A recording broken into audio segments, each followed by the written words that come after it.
Hello పిల్లలు, ఈరోజు కథ తెలివైన సారథి. అమయ్యపురం మహారాజు కోసం కొత్త రథసారథిని వెతుకుతున్నారు. దానికోసం రాజ్యమంతా చాటింపు వేయించారు.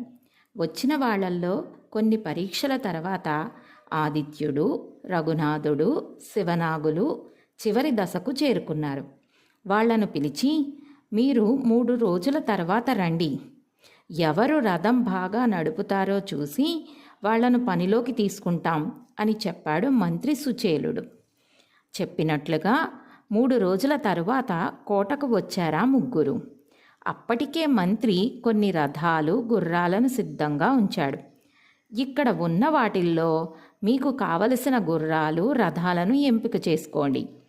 10 మైళ్ళ దూరంలో ఉన్న జెండాను ఎవరైతే ముందుగా తీసుకొస్తారో వారే విజేత అని చెప్పాడు. ఆదిత్యుని తండ్రి గుర్రాల వ్యాపారి కావడంతో మంచి గుర్రాలను ఎంచుకున్నాడు. కానీ రథం ఎలా ఉందన్నది పట్టించుకోలేదు. రఘునాథుడి తండ్రి రథాలు తయారు చేసేవాడు. దాంతో అతను మంచి రథాన్ని ఎంపిక చేసుకుని గుర్రాల సంగతి వదిలేశాడు.